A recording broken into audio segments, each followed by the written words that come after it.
Hello everyone, आप सभी का स्वागत है आपके अपने यूट्यूब चैनल केमिस्ट्री क्लासेस में। तो आज हम लोग डिस्कस करने वाले हैं दो मेथड्स बचा हुआ है to determine the equivalent weight. ठीक है, इक्विवेलेंट वेट निकालने का हम लोग 5 मेथड होते हैं, जिसमें 3 मेथड हम लोग ऑलरेडी डिस्कस कर चुके हैं। 2 मेथड्स और बचे हुए हैं, वो भी डिस्कस कर लेंगे। देखिए, ये क्वेश्चन मैं पिछले क्लास में आपको बताया था, फिर से मैं बता देना चाहता हूँ। इसको एक और मेथड से आपको बता देना चाहता हूँ। वीडियो में पूरी नहीं आ पाई थी, किसी कारणवश वीडियो जो है स्टॉप हो गया था, तो इस वीडियो में हम लोग इसको देख लेते हैं। फिर से देखिए इसको, इसमें ध्यान दीजिए। मैं आपको बताया था पिछले वीडियो में कि 100 ग्राम आपको ले लेना है। 100 ग्राम आपको क्या ले लेना है बताइए? मेटल क्लोराइड क्या लेना है? 100 ग्राम, जिसमें क्वेश्चन में आपको गिवन है 29% क्या है? मेटल है। तो 29% मेटल है, इसका मतलब है कि 29 ग्राम क्या हो जाएंगे? मेटल हो जाएंगे। क्लियर? बाकी जो बचेंगे वो क्या हो जाएंगे बताइए? 71 ग्राम जो है क्लोराइड हो जाएंगे। क्लियर? क्यों? क्योंकि 100 में से 29 घटा दोगे तो क्या हो जाएगा? 71। तो 71 ग्राम जो है क्लोराइड हो जाएंगे। तो देखिए यहाँ पे डायरेक्ट हम लोग मेथड्स अप्लाई कर सकते हैं। इधर ध्यान दीजिए, डायरेक्ट हम लोग मेथड अप्लाई कर सकते हैं। Equivalent of metal that is equal to क्या होगा बताइए? Equivalent of chloride. Equivalent of chloride. ठीक है, ये वाला हम लोग फार्मूला यूज कर लेंगे। इक्विवेलेंट ऑफ मेटल कितना होता है बताइए? इक्विवेलेंट ऑफ मेटल क्या हो जाएगा? बोलिए जल्दी बताइए, जल्दी बताइए क्या हो जाएगा। अब देखिए, मैं आपको एक मेथड बताया था, फार्मूला बताया था। फार्मूले से नहीं भी बनाओगे तो ये क्वेश्चन जो है आसानी से आप बना सकते हो। कैसे? देखिए, यहाँ पे लिख दीजिए W डिवाइडेड में क्या हो जाएगा? EN that is equal to क्या हो जाएगा बताओ? W यहाँ पे क्या है? Given mass. किसका मास? मेटल का मास, जो कि ऑलरेडी हम लोग को पता है कितना है? 29। कितना है बताइए? 29। तो यहाँ पे लिख दो 29 दैट इज इक्वल टू क्या होगा बताओ? बताइए। अब किसका मास आएगा? क्लोराइड का मास। तो क्लोराइड का मास कितना हो जाएगा? 71। तो यहाँ पे क्या लिख देंगे? 71 डिवाइडेड बाई क्लोराइड का इक्विवेलेंट वेट। मैं लिखाया हुआ था जिस दिन हम लोग स्टार्ट किए थे इक्विवेलेंट वेट। ऑक्सीजन का लिखाया था इक्विवेलेंट वेट होता है 8, हाइड्रोजन का लिखाया था 1 होता है, और क्लोराइड का कितना होता है? 35.5। तो यहाँ पे कितना हो जाएगा? 35.5। जब डिवाइड करोगे तो ये 2 हो जाएगा, और यहाँ पे EM जो हो जाएगा 29 और डिवाइडेड में क्या हो जाएगा? 2, जो कि 14.5 हो जाएगा। तो फार्मूले से भी हम लोग देख लिए, फार्मूला यूज करके पिछले क्लास में देखे थे इस क्वेश्चन को कैसे सॉल्व किया जा सकता है, और बिना फार्मूला के भी हम लोग दिमाग से भी इस क्वेश्चन को सॉल्व कर सकते हैं। तो कॉन्सेप्ट ये जो है बहुत अच्छे हैं, इसमें बच्चे जो हैं फंस जाते हैं, लेकिन एक बार समझ जाओगे तो क्वेश्चन बनते हैं। समझ गए तब, नहीं समझोगे तो नहीं बनते क्वेश्चन। क्लियर? आप देख भी सकते हो, आपको आइडिया ही नहीं लगेगा कि कैसे क्वेश्चन को बनाया जाए। क्लियर? तो चलिए हम लोग अब नेक्स्ट जो है चौथा मेथड जो है, जिससे हम लोग इक्विवेलेंट वेट को निकाल सकते हैं, वो हम लोग देखते हैं। क्लियर? तो चलिए स्टार्ट करते हैं चौथा मेथड। मैं वीडियो को पॉज कर देता हूँ और इसको इरेज कर देता हूँ, ताकि आपका भी टाइम बचेगा, मेरा भी टाइम बचेगा। क्लियर?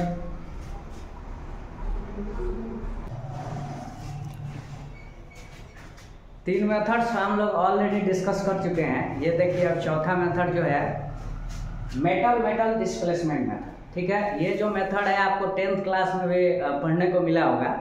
सबसे पहले चैप्टर है केमिस्ट्री में, ठीक है, उसमें आपको ये पढ़ने को मिला होगा मेटल डिस्प्लेसमेंट। ठीक है, रिएक्शन होता है ये। इसमें क्या होता है कि एक मेटल को हम लोग, जैसे कि यहाँ पे देख सकते हैं, मेटल है जिंक, ठीक है, जिसको हम लोग रिएक्शन कराए किससे? कॉपर सल्फेट से। कॉपर सल्फेट क्या है बताइए? एसिड है। मतलब एसिड से जब रिएक्शन कराओगे तो यहाँ पे देखिए डिस्प्लेस्ड हो जाता है, यहाँ बन जाता है जिंक सल्फेट। ठीक है, ये कॉपर सल्फेट किसमें बदल गया? जिंक सल्फेट में, और एक क्या बन जाता है? कॉपर। तो यहाँ पे देख सकते हैं आप लोग, मेटल जो है किससे डिस्प्लेस्ड हो गया? मेटल से। इसीलिए इसका नाम रख दिया गया है मेटल डिस्प्लेसमेंट। मेथड्स में हम लोग इसमें निकालने वाले हैं क्या बताइए?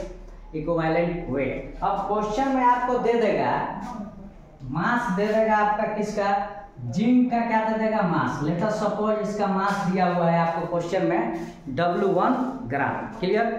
और कॉपर का मास आपको क्वेश्चन में दिया हुआ है, बताइए कितना? लेट अस सपोज W2 ग्राम दिया हुआ है। कितना दिया हुआ है? W2 ग्राम। क्लियर? अब देखिए, आगे क्या करना है ध्यान दीजिए, बहुत आसान क्वेश्चन हो गया। अब क्या करोगे बताओ, इसमें सिंपली आपको करना है equivalent of zinc that is equal to equivalent of copper. क्या हो जाएगा, इक्विवेलेंट ऑफ कॉपर। ये अपना लॉ भी होता है, कौन सा लॉ, इक्विवेलेंस का लॉ होता है, आपको पता होगा क्योंकि ऑलरेडी मैं बताया हूँ। अगर नहीं जानते हैं तो एक बार मेरी वीडियो फिर से दोबारा देखिए, मतलब स्टार्टिंग से देखिए। मोल कॉन्सेप्ट में आपको कोई दिक्कत नहीं आएगी अगर ढंग से मेरी वीडियो देखोगे। तो मैं एश्योर करना चाहता हूँ कि आपकी कॉन्सेप्ट एकदम क्लियर होगी, नहीं क्लियर होने का कोई चांस ही नहीं है, ठीक है। अगर भरोसा नहीं है तो एक बार वीडियो आप लोग देखिए, उसके बाद हमसे बात कीजिए। और अगर कहीं भी आपको डाउट आता है तो कृपया कमेंट बॉक्स में आप लोग लिख लीजिए, मतलब लिख दीजिए, ताकि मैं आसानी से उस चीज़ को दोबारा मैं बता सकूँ। अगले वीडियो में मैं उसको फिर से एक्सप्लेन कर दूँगा, ठीक है। क्योंकि देखिए वीडियो में क्या होता है कि चीज़ें समझ में नहीं आती है बहुत सारी, कि कहाँ पे बच्चों को दिक्कत हो सकती है। वैसे मैं तो कोशिश करता हूँ कि बहुत अच्छे से डिटेल में बताई जाए कहाँ कहाँ बच्चों को दिक्कत आ सकती है। मैं खुद भी उसको रियलाइज करके 2 बार 3 बार समझा देता हूँ, ठीक है। तो देखिए एक बार और समझ लीजिए, यहाँ पे W1 ग्राम मान लीजिए, लेटर सपोज जिंक का वेट आपको, कॉपर का वेट आपको लेटर सपोज मान लीजिए W2 ग्राम पता है, ठीक है। तो इसमें क्या आ जाएगा, equivalent weight of zinc that is equal to equivalent weight of copper, ठीक है। अब फार्मूला यूज कर दीजिए। इसमें फार्मूला क्या होता है बताओ, फार्मूला जो होता है W/E होता है। तो W1 क्या हो जाएगा बताइए, जिंक का, बोलो जिंक का क्या हो जाएगा बताइए, equivalent weight that is equal to W2 zinc का इक्विवेलेंट वेट, ठीक है। यहाँ तक आपको समझ में आ गया होगा। या आप लोग लिख सकते हो यहाँ पे E1, ठीक है, और इसको क्या लिख सकते हो, E2, ये भी लिख सकते हो। यहाँ E1 लिख दो, यहाँ क्या लिख दो, E2 लिख दो, कोई बड़ी बात नहीं है। तो ये कॉन्सेप्ट एक हो गया जो कि हम लोग ऑलरेडी देखे हुए हैं, और इस टाइप के क्वेश्चंस आपको दे भी सकता है, ठीक है। तो इस पे क्वेश्चंस नहीं देखेंगे क्योंकि ऑलरेडी हम लोग इस पे क्वेश्चन कर चुके हैं, इसीलिए इसको अब हम लोग स्किप कर देंगे, इसमें क्वेश्चंस नहीं देखेंगे। आप मेरी वीडियो फिर से देखिएगा इक्विवेलेंट कॉन्सेप्ट का, इस पर मैं क्वेश्चंस कराया हूँ, क्लियर। तो दोबारा करा के अननेसेसरी मेरा टाइम वेस्ट हो गया, हो सकता है आपको नहीं वेस्ट हो, क्योंकि आपको तो चीज़ें सीखनी है। अगर सीखना चाहते हो तो बहुत बच्चे हैं कि सिर्फ वीडियो जो है ऐसे टाइम पास के लिए दूसरों का देखते रहते हैं, लेकिन वही पढ़ाई की बात आ जाती है तो उनको अच्छा नहीं लगता है, उसमें भी उनको कॉमेडी चाहिए। खैर चलो, इंटरटेनमेंट जरूरी भी है, पढ़ाई में भी जरूरी है, अच्छी चीज़ है, देखनी चाहिए इंटरटेनमेंट भी, लेकिन फोकस होनी चाहिए पढ़ाई पे, मेरा अपना मानना है, ठीक है। बाकी चलिए आपकी जो मर्जी है कीजिए।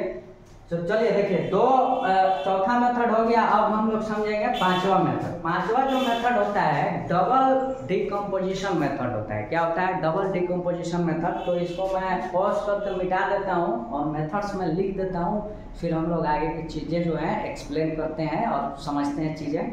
चलिए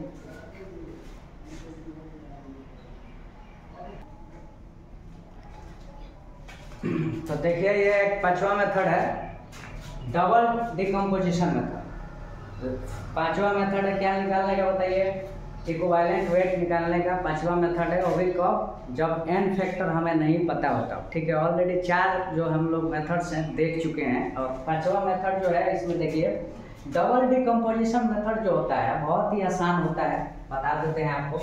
इसमें क्या होता है, जैसे कि AgNO3 NaCl से रिएक्शन कर लिया है, इसमें देखो क्या हो रहा है, Ag जो है पहले क्या हो गया, डिस्प्लेस्ड होकर किसके पास चला गया, देखो NO3 जो है, NO3 ये डिस्प्लेस्ड होकर चला गया किसके पास बताइए, Na के पास। किसके पास चला गया, Na के पास। और Ag किसके पास चला गया, Cl के पास। तो देख रहे हो ना, दो डिकम्पोजिशन हो रहा है। क्या हो रहा है, दो डिकम्पोजिशन हो रहा है, आप देख सकते हैं। Ag चला गया किसके साथ, Na के साथ, और NO3 किसके साथ चला गया है, Cl के साथ। तो दो डिकम्पोजिशन हो रहा है, इसीलिए इस टाइप के रिएक्शन को हम लोग बोलते हैं डबल डिकम्पोजिशन रिएक्शन, ठीक है। जो कि 10th क्लास में पढ़ना है, फिर से आपको बता देना चाहता हूँ, आपके NCERT में आपके सिलेबस में है, वो भी 10th क्लास में, वेरी फर्स्ट चैप्टर में ही है, पहला ही चैप्टर केमिस्ट्री में, ठीक है। जो कि अगर 10th के भी बच्चे देख रहे हैं तो उनके लिए जो है ये भी एक जानकारी की चीज़ है, और ये इनऑर्गेनिक में आपको पढ़ना है, ठीक है, 12th में भी, क्लियर। तो चलिए डिस्कस करते हैं आगे। लेट अस सपोज मान लीजिए कि आपको मास गिवन है AgNO3 का W1 ग्राम, ठीक है, W1 ग्राम, क्लियर। और AgCl जो है सिल्वर क्लोराइड, उसका मास लेटर सपोज गिवन है क्या, W2 ग्राम, ठीक है, क्लियर। अब बताइए, अब हम लोग इस टाइप के क्वेश्चन को कैसे सॉल्व करेंगे। मान लीजिए कि आपको Ag का पूछ दे, लेटर सपोज क्वेश्चन में दे दिया है कि Ag का आपको बताना है क्या, इक्विवेलेंट वेट, Ag का पूछ दे, तो क्या करिएगा बताइए। तो देखिए इसका टेक्निक क्या है, equivalent of AgNO3 that is equal to क्या हो जाएगा बताओ, इक्विवेलेंट ऑफ AgCl। अब एक चीज और बता देना चाहता हूँ, अगर नए मेरे व्यूअर हैं जो वेरी फर्स्ट टाइम मेरे वीडियो आके देख रहे हैं, तो उनको मैं बताना चाहता हूँ कि हो सकता है कि आपको चीज़ें समझ में थोड़ी कम आए। उसका वजह ये है कि मैं मान लीजिए कि कोई भी सब्जेक्ट है एक दूसरे से लिंक्ड रहता है, जैसे कि पिछले क्लास में मैं क्या बताया हूँ उससे लिंक आज की क्लासेस हैं। तो आप लोग एक काम कीजिए कि मैं जो भी पहले का पढ़ा चुका हूँ वो भी वीडियोज आप देखिए, ताकि आपको जो भी डाउट है वो क्लियर हो जाएगा आसानी से। मैं आपको एश्योर करना चाहता हूँ। अब मान लीजिए तुरंत बीच में आप क्लास में आए हो, तो इतना बड़ा कोई साइंटिस्ट नहीं होता है, ठीक है ना। और इवन हम लोग आइंस्टाइन को भी क्लास में बैठा दें ना डायरेक्टली बीच में लाके चैप्टर के बीच में, तो उनको भी समझ में नहीं आएगा, इतना जान लो। अगर आइडिया नहीं होगा चैप्टर का तब, अगर ऑलरेडी पढ़े हुए हैं तो अलग चीज़ है, बहुत सारी चीज़ें पता है तब तो आराम से समझ सकते हो, नहीं पता है तो आपको शुरू से ही पढ़ना पड़ेगा। चीज़ें समझ में आ रही होंगी आपको, ठीक है। तो एक काम करिएगा, अगर आपको नहीं समझ में आई है चीज़ें तो शुरू से आप वीडियो देखो, आपको सब चीज़ें समझ में आएगी, मेरे तरफ से श्योर रहिए, ठीक है। चलो आगे देखते हैं। अब इसमें आपको क्या करना है, Ag का आपको क्या निकालना है बताइए, Ag का आपको क्या निकालना है बताइए। जब इक्विवेलेंट वेट निकालना था, आपको मैं ऑलरेडी बताया हूँ कि अगर किसी भी सॉल्ट का आपको इक्विवेलेंट वेट निकालना है, किसी भी सॉल्ट का, तो क्या करते हैं बताइए, इक्विवेलेंट ऑफ AgNO3 क्या हो जाता है, इसमें इक्विवेलेंट हो जाएगा किसका, Ag का, अब प्लस क्या हो जाएगा, इक्विवेलेंट ऑफ NO3, ठीक है, NO3 का हो जाएगा। NO3 पे क्या होता है, -2, क्लियर। NO3 पे क्या होता है, -2 होता है। अब देखो इधर ध्यान दीजिए, अब इसका तो हम लोग को पता है क्या, W1 डिवाइडेड बाई क्या हो जाएगा, W1 divided by E plus क्या हो जाएगा बताओ, इसका क्या हो जाएगा W बाई, इसको मैं आपको ऐसे बताया था अगर याद होगा, W डिवाइडेड बाई क्या कर दिया था, दोनों को अलग अलग जोड़ दिया था हम लोग, याद होगा आपको। अगर दोनों को हम लोग क्या किए थे, अलग अलग जोड़ दिया था, मतलब ये कि इक्विवेलेंट बस इसको लिख देता हूँ थोड़ा सा शॉर्टकट में, जैसे मैं बताया था आपको वैसे लिख देता हूँ, ठीक है। आप एक बार वीडियो फिर से देखिएगा, इक्विवेलेंट कॉन्सेप्ट मेरा आपको क्लियर हो जाएगा जो भी डाउट है। मैं ऐसा लिखा था Ag प्लस क्या लिखा था, NO3, ठीक है, NO3, क्लियर। चलिए यहाँ तक समझ में आ गया होगा। NO3 पे माइनस होता है, NO3 पे सिंगल माइनस होता है, ठीक है। मैं गलती से प्लस -2 लिख दिया था, क्लियर। NO3 नाइट्रेट में सिर्फ माइनस होता है, अभी कैसे ये भी समझा देते हैं अगर आपको डाउट होगा तो। N पे होता है +5 और ऑक्सीजन पे होता है -2, लेकिन ऑक्सीजन यहाँ कितना है, 3 है, तो -6 हो जाएगा, कितना हो जाएगा, -6 +5 और -6 कितना हो जाएगा, -1 हो जाएगा। तो NO3 पे वैलेंसी कितनी होती है, -1 होती है, और ये वैलेंसी 10th क्लास में ही पढ़ना है, ठीक है ना। 10th में भी या 9th में भी वैलेंसी है, तो आपको कोई डाउट नहीं होनी चाहिए as a 11th class student. फिर भी अगर डाउट है तो मैं आपको ये चीज़ें ऑलरेडी यहाँ पे डिस्कस कर दिया, ठीक है। अब ऐसे यहीं इधर देखो, अगर बात की जाए इक्विवेलेंट किसकी, इक्विवेलेंट AgCl की, तो ये हो जाएगा E ऑफ Ag और प्लस क्या हो जाएगा, E ऑफ Cl माइनस। और Ag पे क्या होता है बताइए, Ag पे होता है प्लस, Ag पे क्या होता है, +1 होता है, तो यहाँ पे +1 लिख सकते हो, यहाँ भी क्या लिख सकते हो, +1, ठीक है। कोई डाउट आपको नहीं होनी चाहिए। तो ठीक है, ऐसे क्या करना है, जैसे AgNO3 का हम लोग इक्विवेलेंट निकालेंगे, तो पहले किसका निकालेंगे, Ag का, और प्लस किसका निकाल देंगे, NO3 माइनस का। तो इक्विवेलेंट NO3 माइनस का क्या हो जाएगा बताओ, ठीक है। इसका तो ये हो गया, प्लस क्या हो जाएगा, m divided by n factor, इसका क्या हो जाएगा m divided by n factor, मतलब m क्या है मोलर मास किसका NO3 का डिवाइडेड बाई इसका n फैक्टर क्या लेंगे जो चार्ज है वही लेंगे, तो कितना हो जाएगा बताओ, NO3 का मोलर मास हो जाएगा 14 प्लस 16 इंटू 3 कितना हो जाएगा 48 अब प्लस 14 कितना हो जाएगा 62, तो E प्लस कितना हो जाएगा 62, E प्लस 62, इसमें कितना हो जाएगा बताइए, इसमें कितना हो जाएगा बोलो जल्दी जल्दी। Ag का तो हम लोग E माने हुए हैं और क्लोरीन का कितना होता है 35.5, ठीक है, तो ये समझ में आ गया। अब हम लोग डायरेक्टली यहाँ पे इसको नीचे को मैं मिटा देता हूँ ताकि जगह बन जाए और हम लोग आसानी से इसके बारे में समझ। चलो देखिए अब नेक्स्ट देखो, इसमें करना क्या है आपको, W1 हमें ऑलरेडी क्या पता है वेट पता है, तो वेट लिख दीजिए क्या होगा W1 और डिवाइडेड बाई Ag का क्या है इक्विवेलेंट वेट E लिखे हुए हैं प्लस क्या अभी बताए थे 62 क्यों हो जाएगा, क्योंकि NO3 का जो मोलर मास होगा 62 होगा डिवाइडेड बाई उस पर चार्ज 1 है तो 1 से डिवाइड कर दो। अगर आप पहली बार देख रहे हो तो मेरी पहले की वीडियो जाके एक बार इक्विवेलेंट कॉन्सेप्ट का देखिएगा, आपको समझ में आ जाएगा कि मैं 62 कैसे लिखा हूँ, ठीक है, क्योंकि ऑलरेडी हम लोग इसके बारे में कॉन्सेप्ट पढ़े हुए हैं। क्लियर, चलिए नेक्स्ट देखिए, इसमें क्या हो जाएगा W2 divided by E plus क्या होगा, E प्लस क्या होगा बोलो 35.5, ठीक है, तो ये हमारा आ गया एक फार्मूला, ठीक है। इस पे एक दो हम लोग क्वेश्चन सॉल्व करेंगे, आपको जो भी डाउट होगा ये हम लोग डिस्कस कर लेंगे, ठीक है। इन जनरल ये तो मान लो कि एक हम लोग फार्मूला ले लिए, सॉरी क्या बोलते हैं रिएक्शन ले लिए, अगर इन जनरल दे दे तो क्या करिएगा, तो ये भी हम लोग डिस्कस कर लेते हैं, ठीक है।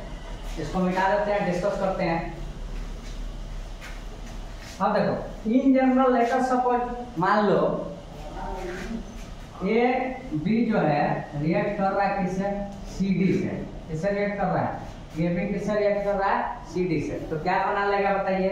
अभी मैं आपको बताया था ये क्या बनाएगा बोलो जल्दी दिमाग लगाओ, AD प्लस क्या बना लेगा BC, A किसके साथ जाएगा D के साथ, अभी किसके साथ जाएगा C के साथ, क्यों, क्योंकि इस पे प्लस होता है इस पे माइनस होता है, इस पे प्लस होता है इस पे माइनस होता है, तो प्लस वाला किसके साथ जाएगा माइनस के साथ, माइनस वाला किसके साथ जाएगा प्लस के साथ, सीधी बात है, ठीक है। एक इलेक्ट्रॉन लेगा और एक इलेक्ट्रॉन देगा, तो ये हो जाएगा आपका AD और प्लस क्या हो जाएगा BC।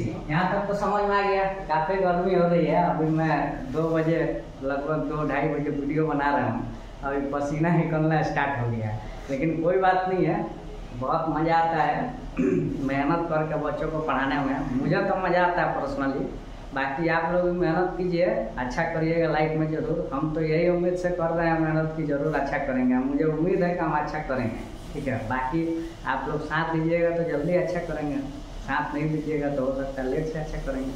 चलिए देखते हैं आगे। अब देखिए इन जनरल जो है लेट अस सपोज इसका वेट आपको गिवन है W1 ग्राम, इसका क्या गिवन है W2 ग्राम, ठीक है। इन जनरल ऐसा मान लीजिए कि क्वेश्चन में दे दिया, यहाँ तो हम लोग क्या ले लिए थे सिल्वर नाइट्रेट ले लिए थे, तो ये एक देखिए क्वेश्चन, इसमें क्वेश्चन में गिवन है ध्यान दो 1 ग्राम ऑफ मेटल नाइट्रेट, ठीक है, मेटल नाइट्रेट जो है 1 ग्राम गिवन है, दैट मीन्स MnO3n। n क्यों, क्योंकि मेटल का हम लोग को वैलेंसी नहीं पता है, इसीलिए हम लोग क्या मान लिए हैं n मान लिए, ठीक है। क्लियर। अब देखिए इसका गिवन है आपको 1 ग्राम, ठीक है। अब क्या कर रहा है ऑन रिएक्शन विद Na2SO4 मतलब सोडियम सल्फेट से क्या किया जा रहा है रिएक्शन कराया जा रहा है, तो क्या दे देगा बताओ, बोलो बताइए क्या दे देगा M2SO4n, कैसे क्यों दे देगा M2SO4, देखो SO4 पे होता है -2 तो चला जाएगा किस पे M2 पे, और जो M पे है वो कितना वैलेंसी n है तो किस पे चला जाएगा SO4 पे चला जाएगा। क्लियर, ये बेसिक चीजें हैं, ये आपको ऑलरेडी आती होंगी, अगर नहीं भी आती है तो एक बार समझा देते हैं। देखिए M पे है n प्लस क्या वैलेंसी, ठीक है, SO4 पे कितना होता है -2, क्रॉस कर लेंगे तो क्या बना देगा M2SO4 N बना देगा, क्लियर। प्लस क्या बना देगा, सोडियम नाइट्रेट NaNO3, क्लियर। ये 10th क्लास में पढ़ना है ये रिएक्शन, फिर भी आपको मैं बता दे रहा हूँ। और एक चीज और बताना चाहता हूँ, इक्विवेलेंट कॉन्सेप्ट में कोई भी कोफिशिएंट की जरूरत नहीं पड़ती है। मतलब ये है कि इक्वेशन जो है उसको बैलेंस करने की हमें नीड नहीं पड़ती है। फिर भी एक बार आपको मैं सिखा देता हूँ कि इसको कैसे आप बैलेंस कीजिएगा, ठीक है। यहाँ पे देखो 2 है, जो मैग्नेटिक मेटल कितने हैं, 2 है, तो यहाँ पे क्या लिख देंगे, 2, ठीक है। 2 से मल्टीप्लाई कर दिए। अब देखो NO3 कितना है, N है, तो यहाँ पे क्या कर दोगे, N से मल्टीप्लाई कर दो। SO4 देखो यहाँ पे कितना है, N है, तो यहाँ पे क्या कर दो, N से मल्टीप्लाई कर दो। जब यहाँ N से मल्टीप्लाई कर दिए तो देखिए जो सोडियम में कितना हो गया, 2N हो गया। सोडियम कितना हो गया, 2N हो गया। और NO3 पे कितना हो गया, 2N हो गया। तो यहाँ पे क्या करना पड़ेगा, 2N से मल्टीप्लाई करना पड़ेगा। क्या करना पड़ेगा, 2N से। अब क्या हो गया, बैलेंस हो गया। बैलेंस तो करना यार ऑलरेडी आप लोग को आता होगा, फिर भी अगर नहीं आता है तो मैं आपको सिखा दिया। चलिए हम लोग मेन कॉन्सेप्ट पे चलते हैं। कॉन्सेप्ट आपको ये कहता है, ध्यान दीजिए इधर, इक्विवेलेंट ऑफ मेटल नाइट्रेट, ठीक है, इक्वल टू क्या हो जाएगा, इक्विवेलेंट ऑफ। अब देखो 0.86 ग्राम क्या दिया है, मेटल सल्फेट दिया है, मतलब ये आपको गिवन है इतना, ठीक है।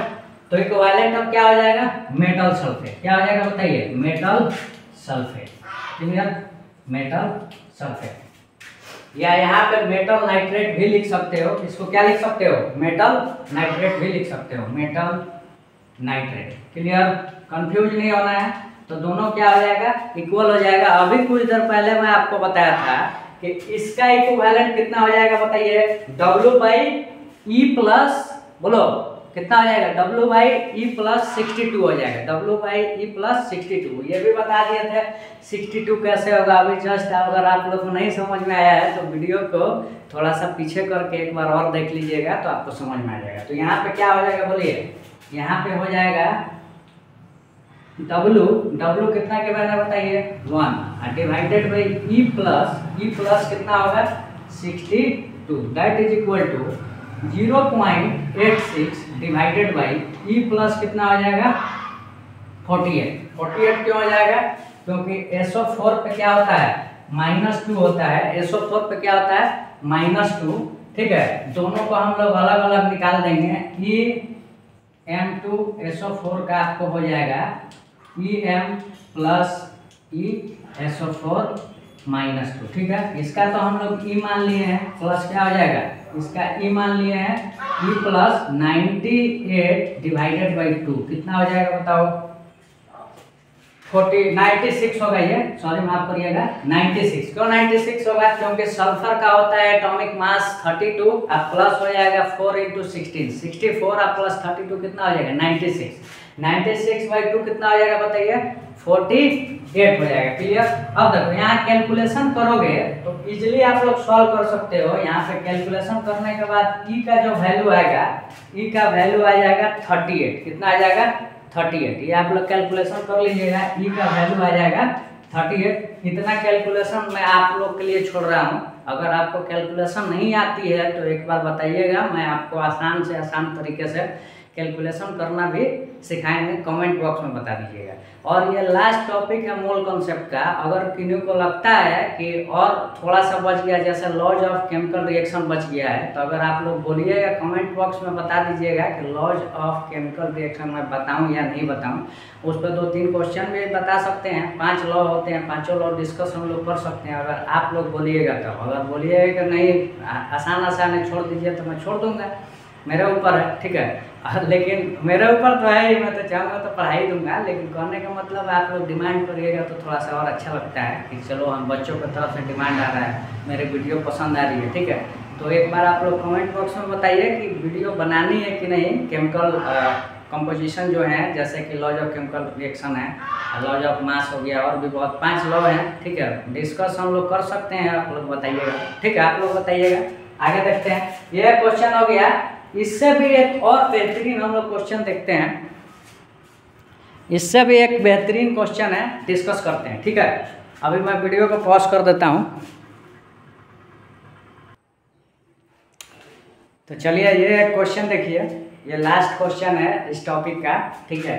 देखिए इसमें क्वेश्चन में कह रहा है कि एक मेटल है जिसका वेट आपको क्वेश्चन में गिवन है, कितना गिवन है बताइए, 1.6 gram metal dissolve in nitric acid. Nitric acid में 1.6 ग्राम मेटल को क्या कर दिया गया है, डिजॉल्व कर दिया गया। ये नाइट्रिक एसिड होता है HNO3, एक साथ जब मिला दिया जाएगा तो क्या बना देता है बताइए, मेटल नाइट्रेट बना देता है। क्या बना देता है, मेटल नाइट्रेट। और इसी को जब हीट करते हैं हम लोग तो क्या बना देता है, मेटल ऑक्साइड बन जाता है, ठीक है। तो कह रहा है this nitrate was strongly heated, इसको क्या कर दिया गया है, बहुत ज्यादा टेम्परेचर पे उसको क्या कर दिया गया है, हीट कर दिया गया है। तो क्या दे रहा है बताइए, 2 ग्राम मेटल ऑक्साइड दे रहा है। तो कह रहा है कि क्या करिए, कैलकुलेट कीजिए EM मतलब इक्विवेलेंट वेट ऑफ मेटल। आपको क्या करना है बताइए, कैलकुलेट करना है, ठीक है। तो क्वेश्चन समझ में आया कि नहीं, एक बार और समझा देते हैं। बहुत बच्चों को हो सकता है कि नहीं समझ में आए, तो फिर से हम लोग क्विक एक बार समझ लेते हैं। देखिए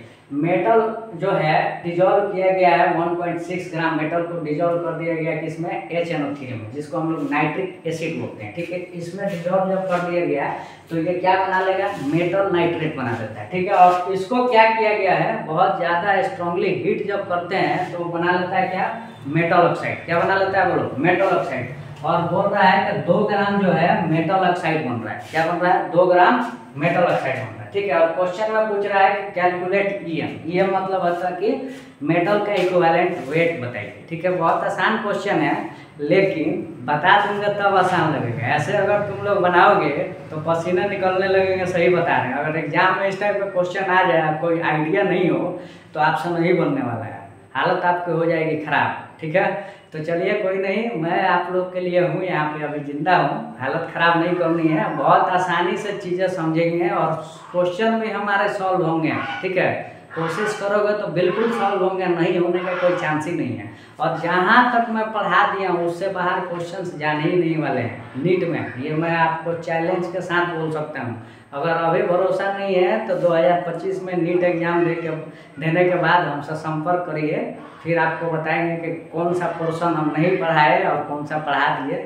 ऑलमोस्ट जितनी चीज़ें हैं सब कुछ मैं कवर कर चुका हूँ अभी तक। सिर्फ एक टॉपिक बचा हुआ है, लॉज ऑफ कंजर्वेशन, ठीक है। मतलब लॉज ऑफ केमिकल रिएक्शन बचा हुआ है, laws and combination of chemical reaction, ठीक है। यही 5 उसमें लॉज होते हैं, वो बचे हुए हैं, अगर बोलिएगा तो भी सिखा देंगे। चलिए क्वेश्चन पे आते हैं। अब इसमें एक चीज़ आपको बता देना चाहता हूँ कि एक एडिशनल नॉलेज, NaNO3 को जब हम लोग हीट करते हैं तो ये किस में टूट जाता है बताइए, ये टूट जाता है NaNO2 प्लस हाफ O2 में टूट जाता है। किस में टूट जाता है, NaNO2 प्लस हाफ O2 में। अगर दूसरे मेटल को हम लोग नाइट्रेट के साथ, दूसरे मेटल नाइट्रेट जैसे कि PB लेड नाइट्रेट है, इसको हम लोग हीट करेंगे तो ये टूट जाता है PbO plus NO2 plus half O2 में।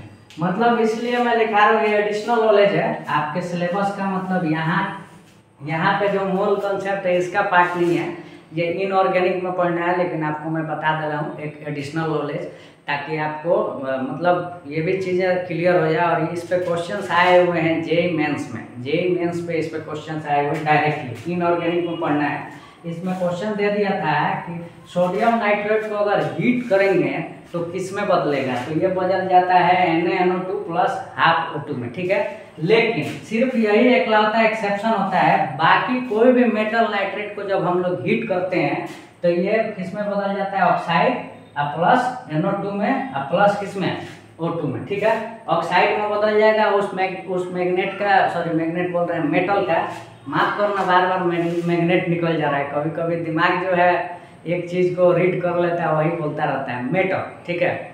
अगर सॉरी पीछे भी मैं बोला होगा तो उसके लिए भी हम माफ़ी चाहते हैं, वो गलती से निकल जाता है, कभी कभी होता है। This is just a human error, ठीक है। हम लोग कोई रोबोट नहीं है, हमसे भी गलतियाँ हो सकती हैं और मैं तो एक्सेप्ट करता हूँ स्ट्रेट अवे, ठीक है।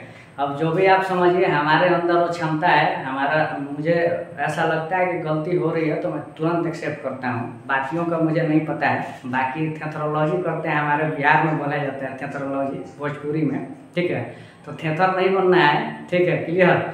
अगर आपसे गलती हो रही है तो स्ट्रेट अवे मतलब वहाँ पे आप गलती स्वीकार करिए और उसको सुधार करिए, ठीक है। अब हमसे भी, हम लोग भी टीचर हैं, हमसे भी गलतियाँ हो जाती हैं, मुझसे तो हो जाती है, बाकी टीचर का नहीं पता है, हमसे भी होती होंगी, क्योंकि वो भी इंसान है। जहाँ तक मुझे लगता है, कितना भी बहुत ज़्यादा भी एक्सपीरियंस होगा, उनसे भी गलतियाँ हो सकती हैं, क्योंकि ह्यूमन ये एरर कॉमन होता है, ठीक है। आजकल तो कंप्यूटर एरर आ जाता है, तो हम लोग तो इंसान है। चलिए देखिए आगे, तो ठीक है, ये क्वेश्चन जो है आ जाता है। एक और चीज़ बताना चाहता हूँ कि इसी में अगर बहुत ज़्यादा स्ट्रांगली हीट किया जाए, 1600 डिग्री टेम्परेचर से ज़्यादा में हीट किया जाए, तो ये भी क्या बना लेता है, ठीक है, Na2O बना लेगा, मतलब सोडियम ऑक्साइड बना सकता है। कब? जब 1600 डिग्री से ज़्यादा टेम्परेचर पर जब इसको हीट करेंगे तब बनाएंगे, ठीक है। एक इन्फॉर्मेशन था और कुछ नहीं था, इन्फॉर्मेशन मैं आपको ट्रांसमिट कर दिया। बाकी आपकी मर्जी है, ये समझिए या नहीं समझिए, अभी मेरा सिलेबस का ये पार्ट नहीं है। फिलहाल हम मूल कॉन्सेप्ट पढ़ रहे हैं, लेकिन आपके एडिशनल नॉलेज के लिए मैं बता दूँ, ठीक है। चलिए इसको मिटा देते हैं, काम पे आते हैं। काम हमारा ये है कि हमें क्वेश्चन सॉल्व करना है इसमें, और क्या निकालना है बताइए। इसमें निकालना है हम लोग को, ठीक है, EM निकालना है। तो क्या करिएगा बताइए, इसमें कुछ नहीं करना है, यहाँ पे इक्विवेलेंट ऑफ क्या लिख देना है, metal, that is equal to क्या हो जाएगा, इक्विवेलेंट ऑफ मेटल ऑक्साइड। क्या हो जाएगा बताइए, इक्विवेलेंट ऑफ मेटल ऑक्साइड, ठीक है, क्योंकि ये सब इक्वल होते हैं। अब देखिए इक्विवेलेंट ऑफ मेटल क्या हो जाएगा, W/E। क्या होगा, W/E। W कितना गिवन है आपको, गिवन वेट कितना है 1.6, और डिवाइडेड बाई क्या होगा बोलिए, डिवाइडेड बाई E जो कि हम लोग को मेटल का निकालना है। इसके बाद क्या होगा बोलो, W/, इसमें भी क्या होगा, E होगा, लेकिन क्या यूज करेंगे, मेटल ऑक्साइड है तो E प्लस कितना हो जाएगा, 8 हो जाएगा। क्यों, देखिए मेटल ऑक्साइड है, जैसे कि यहाँ पे इसमें हम लोग अगर निकालें E मतलब क्या, इक्विवेलेंट वेट M2ON का निकाले हैं, तो EM प्लस क्या हो जाएगा, EO2 हो जाएगा। EM का EM मान लो, EO2 का क्या हो जाएगा, 16 डिवाइडेड बाई 2 कितना होगा, 8, ठीक है, 8 हो जाएगा। और हमें याद भी है, ये याद भी है कि इक्विवेलेंट वेट ऑक्सीजन का कितना होता है, 8 होता है, ठीक है। तो EM प्लस कितना होगा, 8 होगा, क्लियर। यहाँ पे देखो, यहाँ पे क्या हो जाएगा, 2 डिवाइडेड बाई EM प्लस क्या हो जाएगा, 8, ठीक है। और ये कट के कितना आ जाएगा, यहाँ पे लेटर सपोज 5 हो गया, और यहाँ कितना हो गया, 0.4 हो गया। अरे डिवाइड कर दिए यार इसको, ये हो गया 5 और ये 0.4 हो गया। यहाँ तक समझ में आपको आ गया होगा कैसे कैलकुलेशन किया है, ठीक है। कैलकुलेशन आप लोग कर सकते हो। तो ये EM आ जाएगा, आप कैलकुलेशन कर लेना, EM की वैल्यू आ जाएगी 32, कितनी आ जाएगी, 32। ये तो पहला मेथड हो गया, ठीक है। एक और मेथड देखते हैं, देख ले नीचे दिख रहा है कि नहीं। चलिए बहुत जगह है, बहुत जगह है, सुना है ना, रील्स बहुत जगह है। एक पूरा बोलता है बगल में बैठ के, बहुत जगह है, बहुत जगह है, बस में देखे हो कि नहीं आप लोग रील्स, वही अभी मैं रील्स मुझे याद आ गया। खैर चलिए बकवास की बातें हैं, काम की बातें देखते हैं। Equivalent of metal that is equal to equivalent of क्या हो जाएगा, equivalent of oxygen, equivalent of oxygen. अब यहाँ पे देखो, एक काम का चीज ये है कि हम लोगों को क्वेश्चन में गिवन है 2 ग्राम क्या दिया है, मेटल ऑक्साइड दिया है, 2 ग्राम क्या दिया है, मेटल ऑक्साइड। और मेटल कितना ग्राम है बताइए, 1.6 ग्राम। तो ऑक्सीजन का वेट कितना हो जाएगा, मेटल ऑक्साइड है तो जाहिर सी बात है उसमें क्या होगा, मेटल होगा और ऑक्सीजन होगा। मेटल 1.6 ग्राम है, मेटल ऑक्साइड 2 ग्राम है, तो कितना हो जाएगा ऑक्सीजन, 0.4 ग्राम हो जाएगा। कैसे, 2 में से घटा देंगे 1.6 ग्राम, तो कितना बच जाएगा, 0.4 ग्राम, क्लियर। अब देखो यहाँ पे क्या हो जाएगा, डायरेक्टली यही फॉर्मूला यूज करेंगे हम लोग। W क्या होगा, E, W क्या होगा, E, ठीक है। तो W कितना दिया है, किसका, मेटल का, 1.6 डिवाइडेड बाई, बोलो E क्या होगा, EM that is equal to oxygen का क्या हो जाएगा बोलिए, अभी वेट हम निकाले हैं कितना होगा 0.4 डिवाइडेड बाई 8 होगा। 8 क्यों होगा, क्योंकि ऑक्सीजन का इक्विवेलेंट वेट कितना होता है 8 होता है। अब हम लोग यहाँ से डायरेक्टली ई निकाल देंगे, यहाँ पे देखो कट गया 4, 8 चौका 32 हो गया, इंडियन कितना हो गया 32 हो गया। अब आप लोग बताइए ये आसान है कि ये आसान है, मेरे ख्याल से दूसरा जो मेथड है वो ज़्यादा ईजी है। दूसरा मेथड है क्या है, ज़्यादा ईजी है, बहुत अच्छे से दिख रहा है, नीचे तक दिख रहा है, क्लियर। दूसरा मेथड मुझे पर्सनली तो बहुत आसान लगा, बाकी आप लोग बताइए। अब देखिए यहाँ पर मैं आपको दो मेथड्स बताता हूँ और चीज़ों को बहुत आसान करके बताता हूँ। अगर आप अच्छे से मेरी वीडियो देखिएगा, अगर आपको समझ में आता है तो फीडबैक दीजिए, बच्चों को शेयर कीजिए दूसरों को, ताकि उनके पास अगर मान लीजिए बहुत ऐसे बच्चे हैं गांव में रहते हैं, उनको पढ़ाई करने में समस्या हो जाती है, उनके पास पैसे नहीं है, माँ बाप गरीब हैं, चाहे बहुत ऐसे बच्चे हैं जिनके माँ बाप पढ़ाना नहीं चाहते हैं पैसे रहते हुए भी, बहुत लड़कियाँ होती हैं गांव में, लड़कियां जो कि घर से ही रह के पढ़ना चाहती हैं, उनके माँ बाप नहीं पढ़ाना चाहते हैं। वैसे लोगों को आप लोग शेयर कीजिए ताकि क्या हो सके कि उनको फ़ायदा हमारे वीडियो से हो सके, और आप लोग सपोर्ट कीजिएगा तो और हम मेहनत करके आप लोगों के लिए और ज़्यादा मेहनत करेंगे, अच्छा और लेवल के वीडियो बनाएंगे। और जानते हो ना सबसे बड़ा मोटिवेशन होता है पैसा। हमें पैसा अगर यूट्यूब से मिलने लगेगा तो तुम समझ सकते हो मेरे अंदर कितना ज़्यादा जुनून आ जाएगा, मोटिवेशन आ जाएगा। ठीक है, अभी तो बिना पैसे का हम इतना पसीना पसीना हो जाते हैं फिर भी वीडियो बना रहे हैं। सोचो जिस दिन पैसा और आने लगा उस दिन क्या होगा, और ज़्यादा हम लोग अच्छे से वीडियो बनाएंगे और आने वाले समय में अच्छा करेंगे। ठीक है, तो देखिए ये लास्ट टॉपिक था इस चैप्टर का, मूल कॉन्सेप्ट का लास्ट टॉपिक था। अभी मैं वीडियो बना रहा था तो बाहर से लोग आके देख रहे हैं। एक्चुअली वो ये क्लासरूम है तो मतलब बाहर रोड के साइड से दिखता है, खिड़की वगैरह है और एकदम आसानी से दिखता है बाहर से रोड से। तो दो औरत आके देख रही थी कि क्या कर रहा है। ठीक है, खैर अभी आज का जो लेक्चर है समझिए कि मूल कॉन्सेप्ट खत्म हो चुका है। अगर बोलिएगा तो एक सिर्फ टॉपिक बचा हुआ है, लॉज ऑफ केमिकल रिएक्शन। ठीक है, जो 5 लॉज होते हैं अगर आप बताओगे तो पांचों लॉ हम लोग क्या करेंगे, डिस्कस करेंगे। अगर आप लोग नहीं बोलिएगा तो हम लोग नहीं डिस्कस करेंगे। ठीक है, तो कमेंट बॉक्स में आप बता दीजिएगा कि आप लोगों को लॉज ऑफ केमिकल रिएक्शन के 5 लॉ अगर चाहते हैं तो मैं सिखा दूंगा, अगर नहीं चाहते हैं तो कोई बात नहीं है, हम लोग डिस्कस नहीं करेंगे। फिलहाल आपको मैं बता देना चाहता हूँ कि मूल कॉन्सेप्ट आज ख़त्म हो गया है, पहला चैप्टर कंप्लीट है। भले 3 महीना लगा है वीडियो बनाने में, लेकिन मैं वीडियो 33-34 ही बनाया हूँ, तो ज़्यादा वीडियो नहीं बनाया हूँ। हाँ ये बात है कि गैप ज़्यादा हो गया है, तो गैप को मैं कम करूँगा आप लोग का अगर साथ मिलेगा तो। आप अगर दिखाइएगा हाँ भाई हम भी आपसे पढ़ना चाहते हैं तो हम और मेहनत करके आपको और अच्छे अच्छे क्वेश्चंस लेके आएंगे और आप परफॉर्मेंस दिलाएंगे, इतना गारंटी है मेरे तरफ से। बिल्कुल परफॉर्मेंस आएगा, बढ़िया परफॉर्मेंस आएगा आप लोग का केमिस्ट्री में। अब फिजिक्स भी मैं पढ़ा रहा हूँ, फिजिक्स में अभी ज़्यादा वीडियो नहीं बनाया हूँ, 9 वीडियो बनाया हूँ, लेकिन उसमें भी आपको लगातार वीडियो अब देखने को मिलेगा। ठीक है, तो आज के लिए इतना ही रहने देते हैं। मुझे तो बहुत मज़ा आता है स्ट्रगल करने में, आप लोग बताइए आप लोग को मज़ा आता है कि नहीं। मुझे तो देखिए हम पसीना पसीना होकर भी मज़ा आता है एकदम वीडियो बनाने में और स्ट्रगल करने में। स्ट्रगल करके कुछ पाओगे ना, बहुत ज़िंदगी में सुकून मिलेगा, इतना जान लो। आप लोगों को जो जलाओगे ना उसमें तो और सुकून है। ठीक है, आपसे जलने वाले बहुत लोग होंगे आपके, बहुत ज़्यादा, खासकर आपके रिलेटिव तो मत ही पूछिए। पहले तो खूब बुराई करेंगे, आप कुछ नहीं कीजिएगा, तो जब अच्छा करने लगिएगा तो धीरे धीरे जलते हैं। और उनको और जलाइए, आप परफॉर्मेंस देकर जलाइए, मुंह से बोल कर नहीं जलाया जाता है। उनको जलाने का सबसे बेहतरीन तरीका है परफॉर्मेंस दीजिए।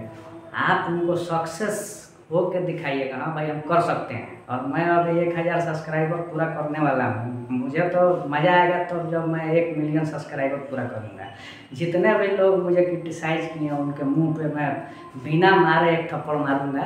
क्यों? क्योंकि 1 मिलियन जिस दिन पूरा होगा उनको जवाब मिल जाएगा मेरे तरफ से। ठीक है, तो हमारा तो जुनून जो है अभी बहुत धीरे धीरे बढ़ते जा रहा है और बढ़ेगा। अभी तो समझो कि हमारे अंदर का टीचिंग नहीं निकला है। जिस दिन मेरे पास पैसे आने लगेंगे यूट्यूब में ना, उस दिन तुम लोग देखना हमारे अंदर का जो टीचिंग है उस दिन निकलेगा। उसके बाद हम तो खून, समझ रहे हो ना, मुंह से खून निकलेगा मेरा, मतलब बॉडी नहीं खून, समझे।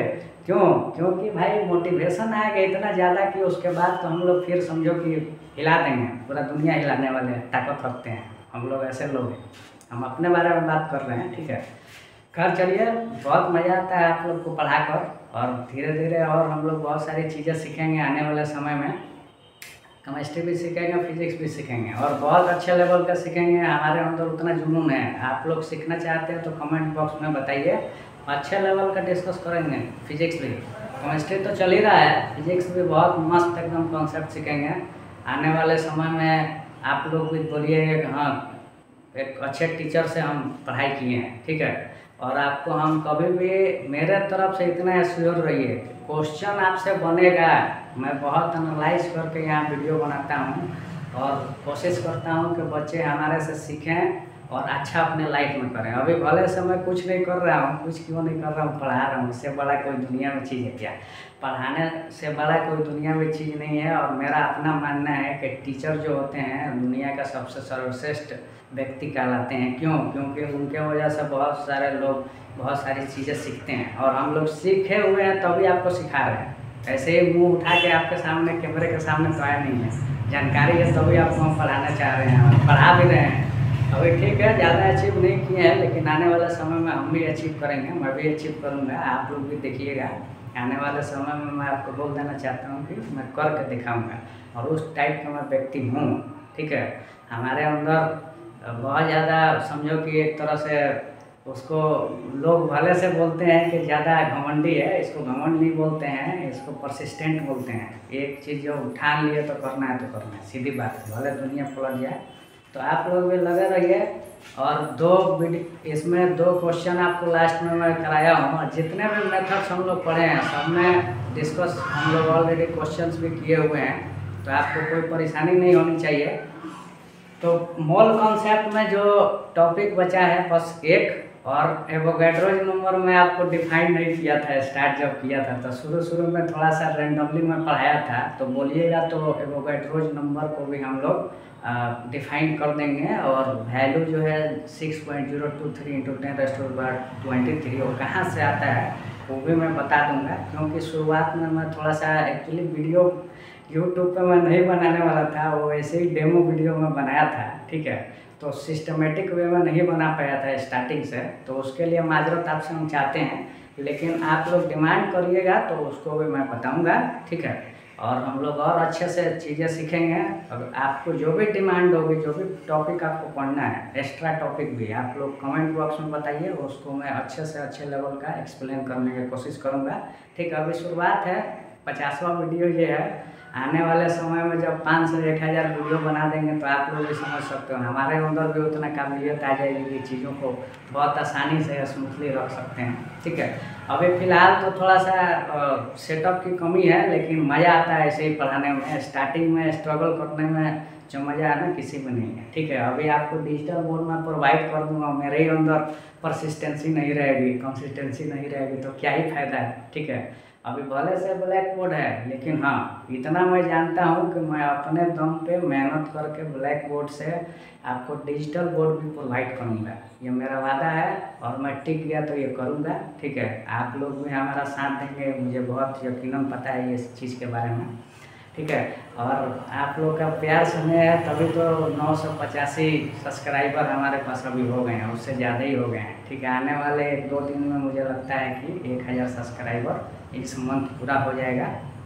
और वॉच टाइम की बात रही तो अभी उतना ज़्यादा नहीं है, 600-700 लगभग आवर्स हुए हैं। 4000 घंटा चाहिए मोनेटाइज करने के लिए, वो भी मैं पूरा कर लूँगा 3 महीने के अंदर, ठीक है। मेरा टारगेट है कि 2 से 3 महीने के अंदर वो भी पूरा किया जाए। टारगेट भले से बहुत समझो कि इम्पॉसिबल नहीं है, थोड़ा खतरनाक है, लेकिन कर सकते हैं, ठीक है। और आप लोग का साथ रहेगा तो और आसानी से कर सकते हैं। बच्चों का ही साथ रहेगा तभी तो इंसान आगे बढ़ता है, नहीं तो ऐसे ही स्ट्रगल करते रहेंगे दुनिया में कुछ होगा नहीं, ठीक है। फिलहाल हमें बहुत ज़्यादा दबाव है, मतलब एक नहीं होता है, खुद के अंदर एक आ जाती है सेल्फ रेस्पेक्ट नाम की चीज़, कि इतने साल से हम मेहनत कर रहे हैं, कुछ आउटपुट नहीं दिए हैं, लेकिन आउटपुट देंगे और अच्छा आउटपुट देंगे। सबके मुंह पे वो तमाचा लगेगा, अरे सक्सेस का तमाचा लगेगा, समझ रहे हो ना। तो जितने लोग बोले हैं उनको जवाब मिल जाएगा, कब, जिस दिन मेरा 1 मिलियन हुआ, 1 मिलियन छोड़ो ना यार, 1 लाख भी हो जाएगा तो मुंह दिखाने लायक वो सब नहीं रहेंगे। खैर दूसरे को कुछ दिखाना नहीं है, मुझे पर्सनली दूसरे को कुछ भी नहीं दिखाना है। हाँ ये चीज़ है कि खुद को प्रूफ करना है कि हाँ मेरे अंदर है काबिलियत, मेरे अंदर है पोटेंशियल। हमें अभी भी बहुत लोग बोलते हैं कि बोलने को पहले सीखो। अरे यार अब कैसे बोला जाता है, हमसे भी बेहतर कोई पढ़ा लेगा क्या? बताओ, तुम ही लोग बताओ कमेंट करके, क्या कोई इतना बुरा पढ़ाता हूँ और समझ में नहीं आता है? कैमरे के सामने मैं कोशिश करता हूँ इतना अच्छे से समझाने का, तो वही आप लोग सोचो कि ऑफलाइन में कैसा सिखाता हूँ मैं। जस्ट इमेजिन, अभी तो जस्ट ऑनलाइन 50 वीडियो बनी है, जिसमें कि 5-6 वीडियो जो है शॉर्ट्स वीडियो है, वही 44-45 वीडियोज में अभी तक बनाया हूँ, ठीक है टोटल। तो सोचो कि इतना समय में इतना कम एक्सपीरियंस में मैं आपको इतनी सारी चीज़ें डिटेल में बोल देता हूँ। इसका मतलब है कि मुझे बोलने भी आता है। बहुत लोग क्रिटिसाइज करते हैं मुझे कि बोलने क्या अभी सीखो, ये सीखो, वो सीखो। यार अब इससे बेहतर कौन बोलता है? हाँ ये रही बात कि कुछ कॉमेडी करना है, ये सब चीज़ें धीरे धीरे आती हैं। कैमरे के सामने अभी उतना मतलब कॉमेडी में नहीं कर पा रहा हूँ, ठीक है, सीन क्रिएट नहीं कर पा रहा हूँ एंटरटेनमेंट का, लेकिन वो भी क्रिएट होगा आने वाले समय में, आपको मैं बता देना चाहता हूँ, ठीक है। कोई भी इंसान एक दिन में नहीं सीखता है, लगातार लगन रहती है, लगातार मेहनत उनका रहता है, तब चीज़ें सीखते हैं। मैं भी वैसे ही, मैं भी उसी टाइप का इंसान हूँ, ठीक है। और सब लोग अपना अपना फिलॉसफी देते हैं, मेरा अपना फिलॉसफी है, क्लियर। हर इंसान का अपना फिलॉसफी है, थोड़ा सा जानकारी हो जाता है बड़ा फिलॉसफर बन जाते हैं। और फिलॉसफी सब लोग देता है, लेकिन सुना उन्हीं का जाता है जो कुछ अचीव कर लिए रहते हैं। एक बहुत बड़ा समझो कि स्टेटमेंट है, शाहरुख खान ने दिया था, ठीक है। उन्होंने बोला था कि first get rich then become philosopher, first get rich then become philosopher. मतलब ये कि पहले आप अमीर बनिए, तब आप क्या बनिए? फिलॉसफर बनिए। इसका मतलब ये है कि आप अमीर नहीं रहिएगा तो आपको कोई नहीं सुनेगा। आप धीरे धीरे कुछ अचीव कर लीजिएगा, कुछ पा लीजिएगा, आपके पास पैसे आने लगेंगे। आप कोई भी फिलॉसफी दीजिए, फालतू फालतू कुछ भी बोलिए, आपको लोग सुनेंगे, अरे बहुत अच्छा ताली बजाएंगे। वही छोटे आदमी है, मतलब छोटे आदमी कहने का मतलब है कि जो कुछ अचीव नहीं किया है। आदमी कोई छोटा बड़ा नहीं होता है, इन सेंस के कोई अचीव नहीं किया है कुछ भी, तो उनकी बातों का कोई वैल्यू नहीं देता है। और नहीं देगा भी क्यों भाई? आप कुछ अचीव नहीं किया तो आपको क्यों कोई सीरियस लेगा? ठीक है, तो सीरियस लोग नहीं लेते हैं, हंसी मजाया है, क्या करता है, इसको कुछ आता है, ठीक है। तो इसीलिए मेरा अपना मानना है कि पहले कुछ कर लेने के बाद इंसान जब बोलता है तो उसकी वैल्यू बढ़ जाती है, और कुछ भी बोलता है तो उसको लोग वैल्यू देते हैं, ठीक है। तो हम भी अगर मान लो कि आज के बाद से हमारे पास 5 मिलियन सब्सक्राइबर रहते, मैं कुछ भी बोलता तो लोग उसको हाईलाइट करते, देखो काशिफ सर ने ये बोला, काशिफ सर ने वो बोला, हाँ पूरा एकदम चलता है एकदम स्क्रीन पे सबके भी होता है ऐसा, ठीक है। तो धीरे धीरे मैं भी सीखूँगा, ऐसा नहीं है। अभी थोड़ा सा हो सकता है कि मुझे उतना अच्छा बोलने नहीं आता होगा, लोग बेहतर है कि 1-2 लोग अगर एक आदमी बोले हैं तो हो सकता है कि अभी नीड है, और जाहिर सी बात है हर समय इंसान को इम्प्रूव करना चाहिए। तो मैं भी अपने आप को इम्प्रूव करने की कोशिश कर रहा हूँ, और हमारे पास तो इतनी काबिलियत है, पढ़ाने की बात आ रही है तो मैं लगातार आपको बता देना चाहता हूँ कि 6 घंटा तक वीडियो में बनाने का काबिल हूँ, मुझे ऐसा फील होता है। और आने वाले समय में आपको मैराथन क्लास में लूँगा, लगातार 6 घंटे 10 घंटे भी पढ़ाने की कोशिश करूँगा, क्योंकि हम नहीं थकते हैं। भले इंसान दूसरा थकता होगा, हम तो लगातार 5-6 घंटा तक पढ़ा के नहीं थकेंगे। हम बोल लेंगे, लोगों को लगता है बोल नहीं पाते, लगातार 6 घंटे के बोलने का कैपेबिलिटी रखते हैं, तो भाई बोलने वाले हैं हम इंसान। अब ये है कि सबके पास नहीं बोलते हैं, हमें जब ज़रूरत पड़ती है तब हम खुलते हैं, ठीक है। खैर चलिए, तो आज के लिए बहुत ज़्यादा अभी डिस्कशन हो गया, हो सकता है आप लोग बोर हो रहे होंगे। फिर हम लोग बात करेंगे और पढ़ाई करेंगे अपना। हो सकता है कि अगला वीडियो में फिजिक्स का बनाऊं, उसके बाद आपको एटॉमिक स्ट्रक्चर की वीडियो देखने मिलेगी। अगर आप डिमांड नहीं करिएगा लॉ ऑफ मास जो है या लॉ ऑफ केमिकल रिएक्शन से 5, वो अगर आप लोग डिमांड नहीं करिएगा तो हम लोग एटॉमिक स्ट्रक्चर स्टार्ट कर देंगे अगला चैप्टर, ठीक है। और आपसे माफ़ी मांगना चाहते हैं कि 3 से 4 महीना लगभग हो गया है, 3 महीना एक ही चैप्टर को, लेकिन ये है कि बेसिक चैप्टर है तो इसको थोड़ा सा स्लो पढ़ाना ही ज़्यादा बेहतर मैं समझता हूँ, ठीक है। बाकी जो भी बच्चे हमारे साथ जुड़े हुए हैं, अगर वो चाहेंगे तो कमेंट करके बताइए कि आपको और सिलेबस, मतलब फास्ट करने का मतलब है कि कम मतलब समय लें, जैसे कि 2 दिन गैप हो जा रहा है अभी वीडियो में, तो 1 दिन गैप करेंगे और लगातार आपको वीडियो आएगी अगर आप करिएगा तब, ठीक है। तो आज हम लोग इतना ही रहने देते हैं, बहुत बातें हो गई, मुझे लग रहा है कि 8-10 मिनट तो मैं आज बात ही कर लूँगा और वीडियो काफ़ी लंबी बन गई है ऑलरेडी। मुझे लग रहा है कि ऑलमोस्ट 35-40 मिनट की वीडियो बन गई, मुझे ऐसा फील हो रहा है। तो चलिए फिर मिलते हैं अगले वीडियो में, तब तक के लिए बाय। अपना ख्याल रखिए, अपनों का ख्याल रखिए और सबसे बड़ी बात है कि सेहत का ख्याल रखिए। कितना भी पैसा कमा लीजिएगा, अगर आपका सेहत खराब है तो पैसा आपका कमाने का कोई मतलब नहीं है, सीधी बात है। क्योंकि बीमारी में आजकल आम बात हो गई है कि सब कमाते हैं, बीमारी में पैसे लगा देते हैं और अपने बाल बच्चे वो भी परेशान, घर के सारे मेंबर परेशान। तो उससे बेहतर है कि आप सेहत पर सबसे पहले ख्याल रखिए। सेहत का ख्याल रखने के इंसान से कि एक्सरसाइज कीजिए, योगा कीजिए, खाना अच्छे से खाइए, बैलेंस डाइट लीजिए।